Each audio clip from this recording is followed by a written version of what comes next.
Hey guys, good morning, good evening from wherever you're joining. Very warm welcome to the Litmus Contributors and Maintainers Meet. So this is on the 26th, which is right after Christmas. So it's understandable that everybody's in the holiday mood, and we're just gonna keep the updates in the contribution meeting short, but we'll also share some of the recent contributions that we have been doing.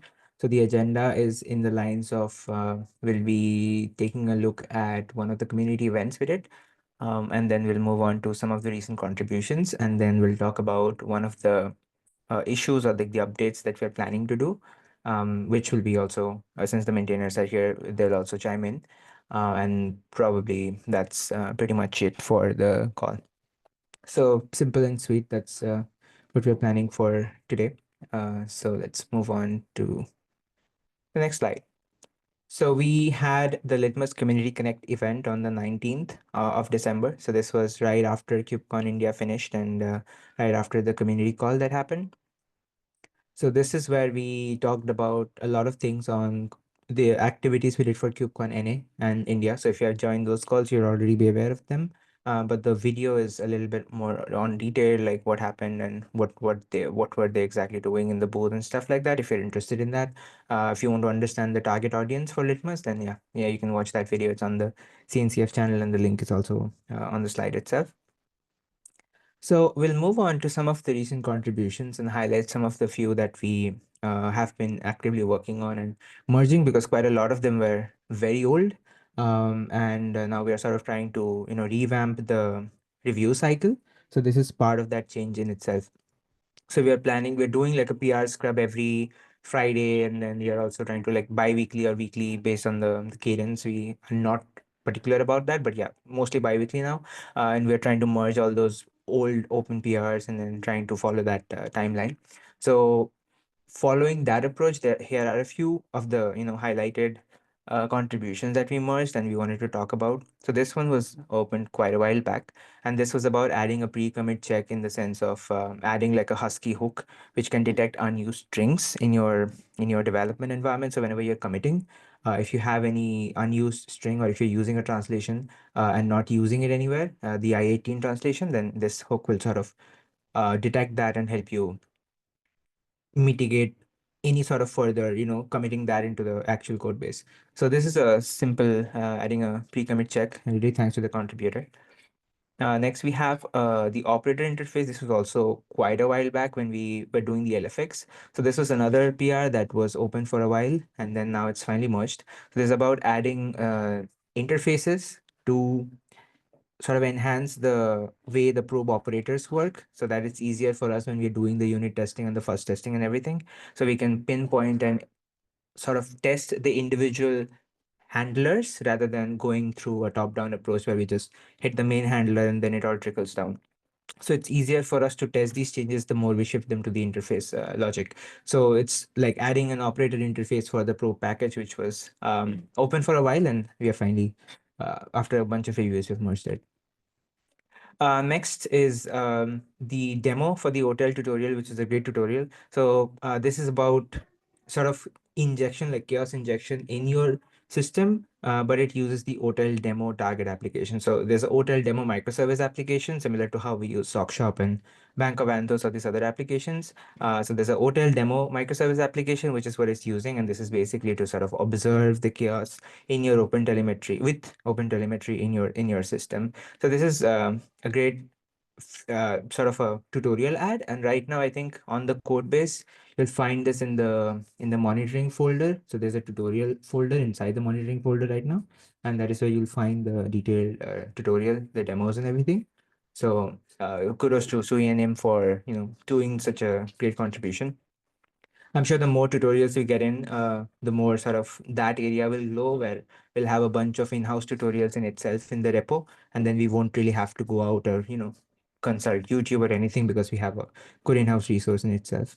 So yeah, there's a lot of reviewers that were tagged in this, but we took a look and this was fairly new, but yeah, this is something also that we merged. The other one is there was a problem with adding source, or like having command probe sources to work. So basically, in a command probe, you can define source, which is where you can override certain things in the probe, like the image. You can add your own volumes, volume mounts, and things like that. So the problem that was happening, which is also in this like linked in this PR itself, is that whenever you added some sort of a source in your command probe, the source wasn't really overriding or getting executed. So this PR sort of addresses that, and it sort of helps or fixes the unmarshal error in the backend. So this PR sort of indirectly addresses your CMD probe sources not running. And with this, you are actually able to get your overridden, like override any of the images and things like that, which sources can handle. So it's a great PR, and we wanted to take this forward, but it was sort of stuck because of some of the build issues and things like that. We were finally able to get this merged as well. Um, Moving on to the next one. So this one was also in discussion for quite a while. So this was about supporting the document DB by replacing certain MongoDB operations. So we had a proposal for it, and then we were sort of debating on the things what we should do, and whether it's good or not, or whether we should actually be replacing it. So we had a task, sort of like a check, which was a benchmark test on how it is performing. So I think thanks to Dong Yoon Kim for helping do the benchmarking so that we sort of get a clearer picture. And this is also something which I don't think a lot of maintainers had gotten the time to look at it. So I'd say after the probably after the holidays, we'll take a better look at it and see, weigh the pros and cons and see the difference and sort of get the pros and the negatives and the positives of the same thing, and then we'll take a decision on this. But really great work on the benchmarking. I think it was also he was testing it out for the first time, and really amazing work, and so happy that you contributed. So great work doing the benchmarking. It's a pretty long benchmark. I've just taken a screenshot of the first one, but yeah, if you go over to the Litmus repo, you'll find this PR which has the detailed benchmarking, like the full detailed benchmarking result as well. So moving on to the next one. So there's one feature add, which is to add the helm install handler, which was done by like which was sort of in the middle because it required both backend and front end. So I think the backend was already completed, but we are waiting on the front end from Prashant. But I think we might have to still, check with him because I think it's been a while, and we want to sort of move this forward. So we'll go back and check with Prashant if he's, planning to work on it, or else we'll sort of reassign this to somebody else in front end, and we'll get this forward because I think the backend for this PR is ready. It's just the front end that is pending. So there is an action item that we'll take out of this call, and we'll sort of ask on the channel and reassign based on the updates and the replies. But yeah, that's one of the action items that is still not completed. So this PR is still open, but just wanted to bring this out since the maintainers are here. Okay. The next one was to add the slice initialization to avoid null responses. So if you the PRs today, the APIs today, basically return a null in some cases, which might be a problem because a lot of the front end, like some of the front end responses are smart enough to handle those, and we are using a lot of undefined and nullish coalition operators and things like that to handle those sort of changes. We also have a bunch of error boundaries, but to rather avoid that, this PR sort of removes the return type of null and then sort of gives a empty list instead of null. So this sort of helps the result to not sort of break anything that is not tested or not handled better in the front end. So it's a small change, but it's a good change. So this kudos uh, for sort of bringing this feature to not return the null response and rather have an empty list. This is also a small change, but it's also something really good because we have been not very active on updating our README with the latest videos or latest content that we've been publishing or we've been working on. So we have a bunch of content from KubeCon Paris and a bunch of content from NA and a lot of things which we publish on LinkedIn and YouTube. So this PR sort of gathers all that content, all the decent things we'll be doing, and updates it in the README. So this was open for a while, but this was also something which we merged. And also another contribution from NamQ, which was about, which was we also heard a lot of, you know, issues in the Slack channel itself about people not being able to install Litmus correctly in the local system. So they weren't able to access their Chaos Center because when they were downloading the Chaos infra, the subscriber pod would always be invalid server address because it was going to a local host instead. So thanks to Namki for helping update the docs for local users as well so that they can take the steps clearly to sort of avoid this sort of a mistake and then get their initial setup running nicely. And now this was another issue that we discussed on the contributors call itself last meeting. This was done by Bjorn from Infor, and we already had a discussion on the JVM fault injection, the proposal, what we are going to do, and what is the overview. And we decided to sort of divide them into smaller chunks and we'll take them one chunk at a time. There was also some discussion about if we want to use Byteman or not and things like that. So I think the initial stage that we discussed upon or we agreed upon was we'll be starting with a smaller version of this. And then later on, based on the requirement, we'll be using or not using and evaluating Byteman and some of the other tools. So that is the phase one of this. And this is also something we merged. We merged a bunch of other proposals too, which were pending for a long back and not adding them here. But this was the recent proposal that we merged after the discussion on the community call. Cool. Another one was a refactor to eliminate the global variables. Now this one is also open because it is missing some of the like this is a good change, but after doing this, we are missing some of the mocks that are generated that we have to regenerate, and also the unit tests which are failing because of the mocks being not regenerated. So this is also something that we can discuss with Prashant and see if he's willing to modify the mocks and regenerate the mocks and modify the unit tests because this is a good change, but it's sort of pending only based on the mocks and the unit tests right now. We have already given this comment, as you can see, Saranya has already given that comment, but we are looking to sort of take this change as well in the coming days. Another change we also did, we also mentioned this quite a while back in November, was the introducing Litmus on the Guru-based IO website. So yeah, that's something which was already there. It's right now on the README as well. And we have anyways added this to the Guru-based database. So Litmus is right now also available on Guru-based, which is using GenAI and their LLM to sort of clear your doubts in the platform itself. So feel free to check that out. But yeah, we have merged it. A recent PR that I also saw was David Welch from CNCF also contributed to the tech docs analysis. So he sort of combined the community page and the more resources page that we have on the docs. So right now in the community page itself, we are sort of putting the more resources at the bottom.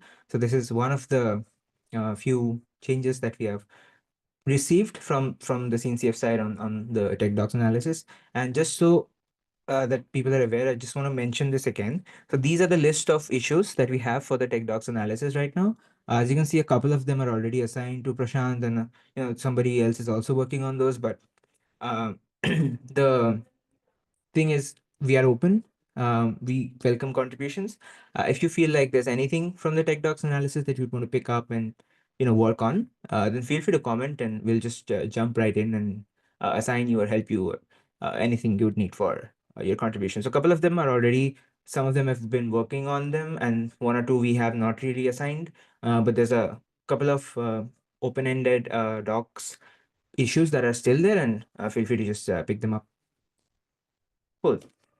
Um, I think this before we move on to this one, there's just one small thing which I wanted to talk about, which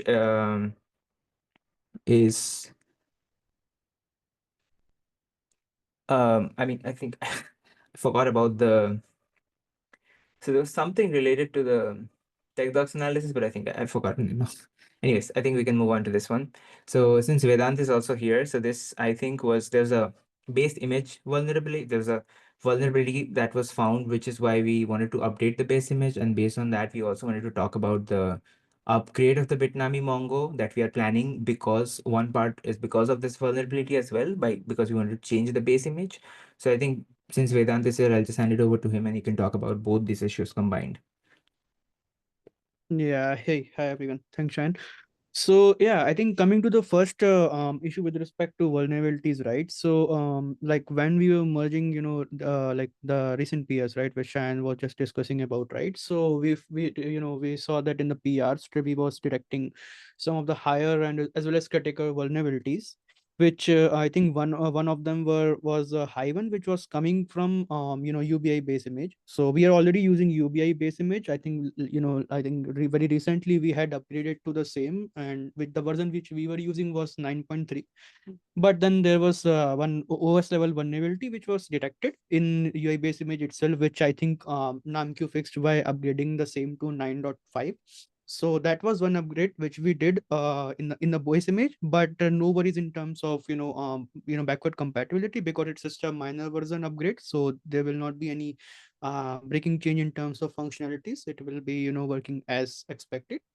That was one thing. And similarly, there was one more PR which Shania merged with respect to updating the like Go packages in multiple services.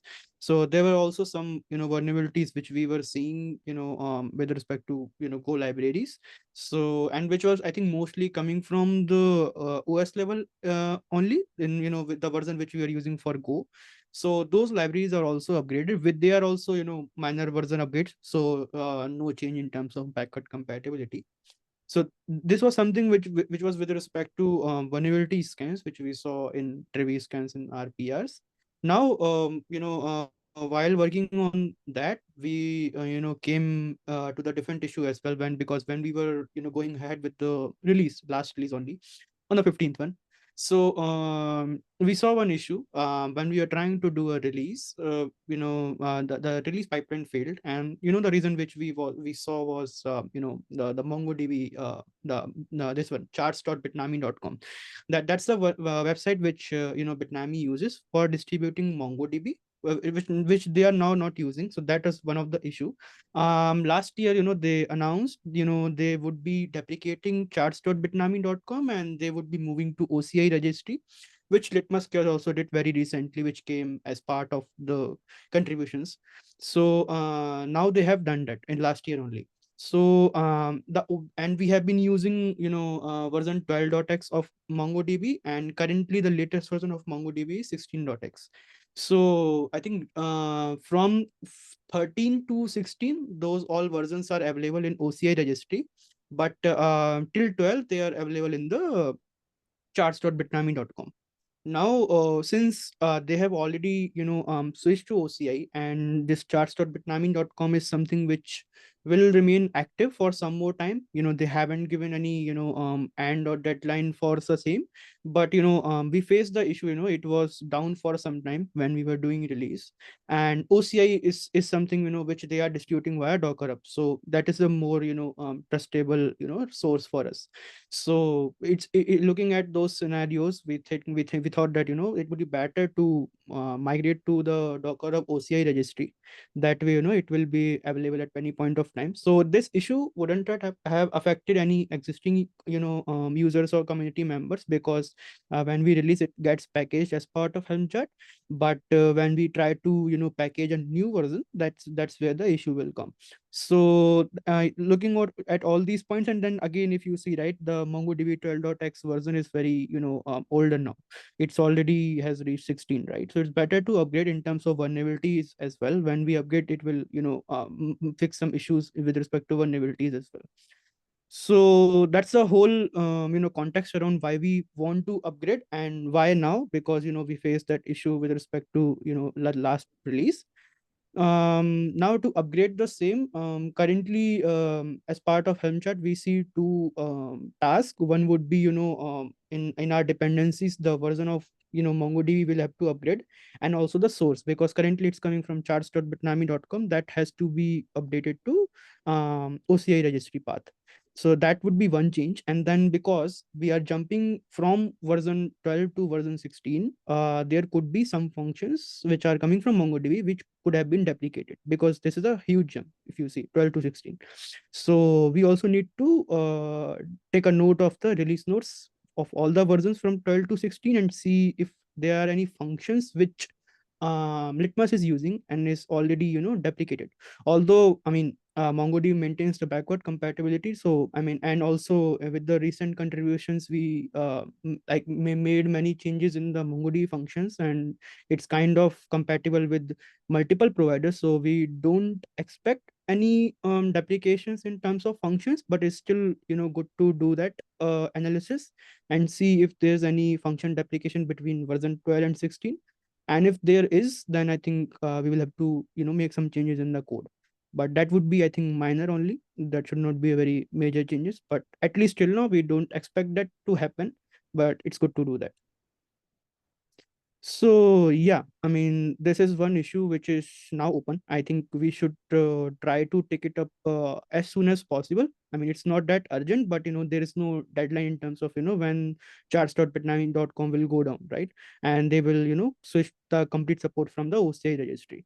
So it's better to upgrade to the the OCI registry as soon as possible. So yeah, I mean, that was the context around the MongoDB upgrade and the vulnerabilities. If you have any doubt, or if you have interest in doing the same, just you can post a comment in this issue, or the Flex channel. We can discuss on this one. Thanks, Vedant.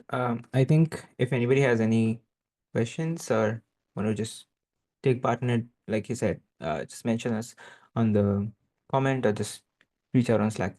Yep, thanks. That's pretty much everything. I remember the one thing I wanted to talk about, which is on the governance.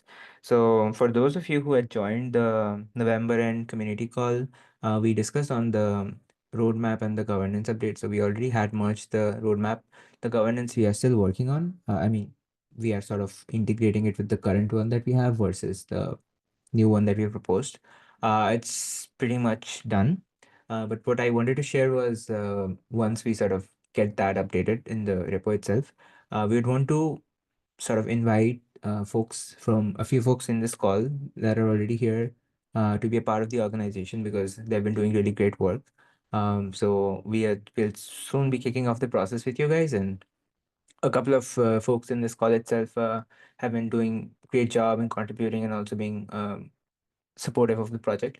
So we'd want to shift you guys to being org member and then give you triage roles and things like that. So we'll soon be kicking off that process with our new governance. So just a heads up.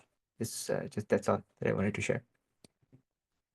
Cool. I think with that, I won't take much of your time. That's all I wanted. Have a great Christmas, and there's always a great time. The last week of December, I really love it.